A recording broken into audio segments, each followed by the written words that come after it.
In our recent reading of Ephesians, if you remember, Paul introduced us to what he called the prince or the ruler of the powers, plural, powers of the air, and to the quote, evil spirits of this dark world.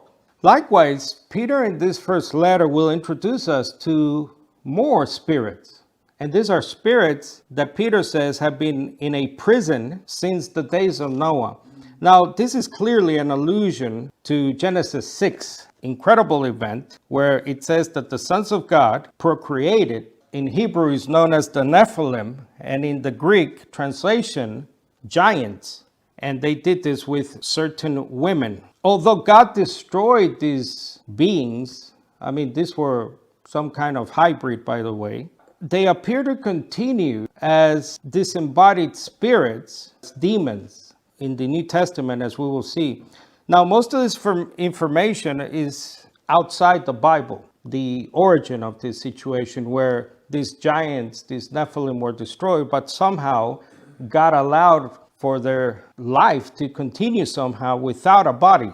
Now, these are, again, angels. These are not human beings. We believe, obviously, that when we die, that's it. There's no disembodied soul. We believe you go to sleep, as Paul says. But this information is extra biblical about the sons of God continuing to exist. So it's found in books like First Book of Enoch that I have talked about, a book called the Book of Giants that was found in the Qumran caves, the Book of Jubilees, and even Philo has some information about this. As a result, a lot of the early so-called church fathers, like Justin Martyr, Tertullian, and even Origen into the 4th century, held that view. I did this a couple of years ago, and you can find it on our youtube.com Restoration Fellowship. I did 2 talks, if I remember, parts 1 and 2. Today, just briefly, I want to go over some of the copious information I found at the time regarding the origin of these evil spirits, not only in prison, as we will read, but just everywhere. So first, it's important to see the Old Testament terms. So various names and titles are given in the Old Testament Hebrew. So it's usually translated as demons or even gods, Elohim, also called idols and the lords of the nations. So that's in Psalms 96 verse 5, for example, where the LXX, the Greek translation, renders the Hebrew as demons, demoniacs. They're also described as animal-like creatures called he-goats or hairy ones. And that's in the book of Leviticus, 2 Kings, in the book of Isaiah. And they're also called spirits of the dead or shades, Rephaim, in the book of Psalms, Proverbs, and Isaiah. And you can see all the references there on your screen. Now, some of these beings, these demons, seem to be trapped under the earth in what Jews call the underworld, Sheol, the world of the dead.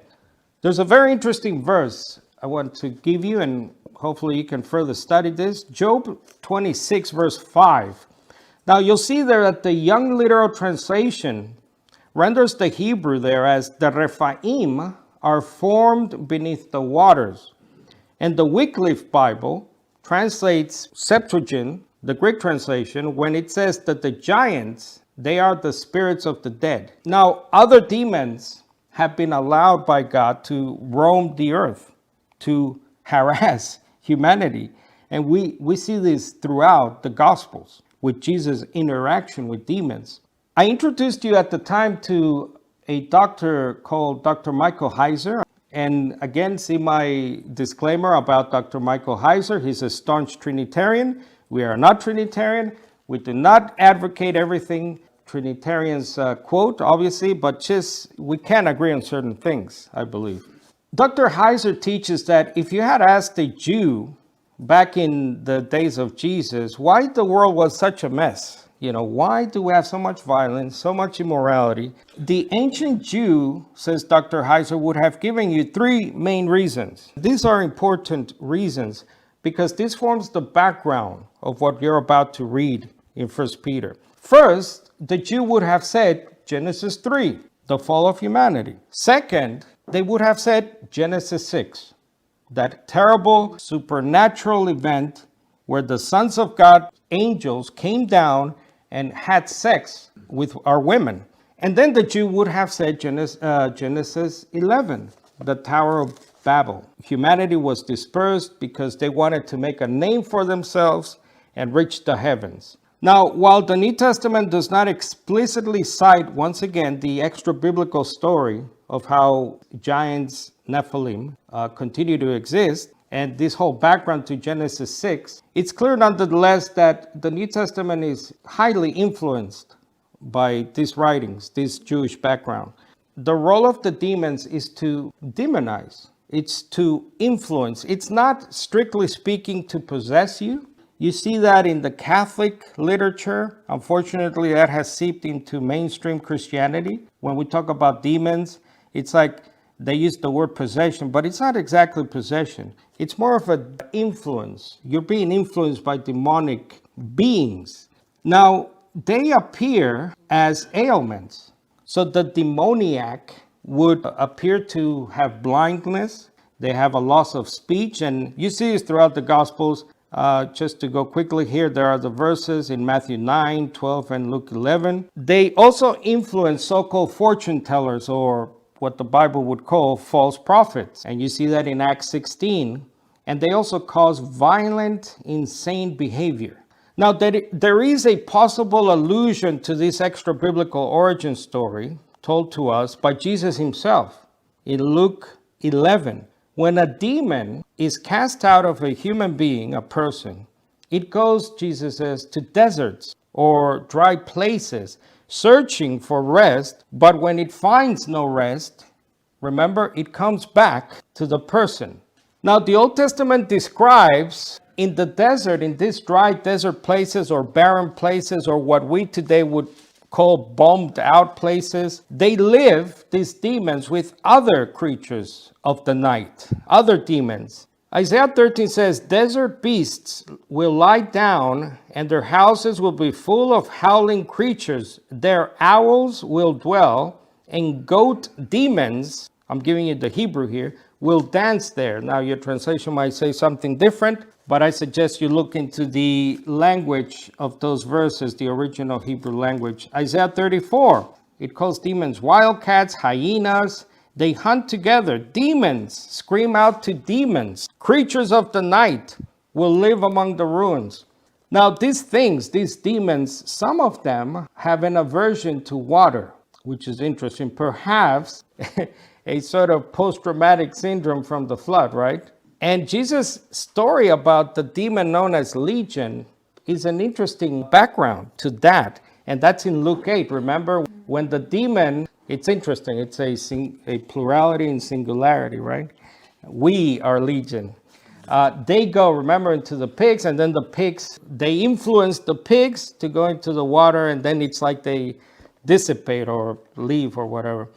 There's an interesting correlation between these beings, these creatures, these demons, and what here in the West we call ghosts that you might not know about. There's a book called Ghosts that I was reading, and it says that the word ghost comes from the Old English word gast, G-A-S-T, which the Latin translated as spiritus, spirits.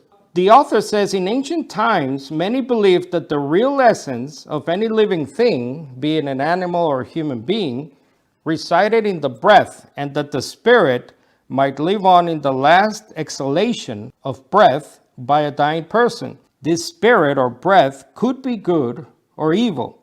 It could inhabit the living, enter in a person's body so that they were possessed. In most beliefs of this kind, the possession was thought to be evil. It's not until the 14th century that our modern meaning of the word ghost comes into being. In Middle English, the form of English spoken during the medieval period, we find the first references to our modern concept of the ghost. That is, the idea of the soul of a dead person who may appear to the living in visible form. The point here is that we have heard these ghost stories. I'm not dogmatic on this, but there could be a connection between the demons masquerading as loved ones or friends and you believing that that's what they are. And guess what? The Old Testament gives an interesting story about that. And you know this one. This is a classic, the Witch of Endor. So in 1 Samuel 28, King Saul, He seeks a, quote, medium. Now remember what Yahweh God said about that, by the way, right? You're not supposed to do that, but he does it. Why? Because God won't answer him. God won't help him. So the king goes and he finds this witch. And the witch is asked to conjure up, bring up the prophet Samuel. And what comes up out of the ground? Shell. It says, the Hebrew says, Elohim came up out of the ground from under the earth. Now remember, I just said that the Rephaim is another word for demons. And that's also translated as spirits of the dead, living down there under the ground that the Jews call Sheol. So what's the moral of the story? Well, for me, the moral is this. For Peter, as for Jude, as for John in the book of Revelation, and Paul in Ephesians, these are done to warn us, to tell us that the type of punishment that awaits disobedient humanity is the kind of punishment that God has meted out and is meting out to certain angels, in this case, the spirits in prison, who he has kept down there, reserved for a special punishment, says Peter. In Job 15, we read, can human beings really be pure? Can those who are born really be right with God? God doesn't trust his holy angels. Even the heavens are not pure in his sight. So God will certainly find fault with human beings. After all, they are all evil and sinful, says Job. They drink up evil as if it were water.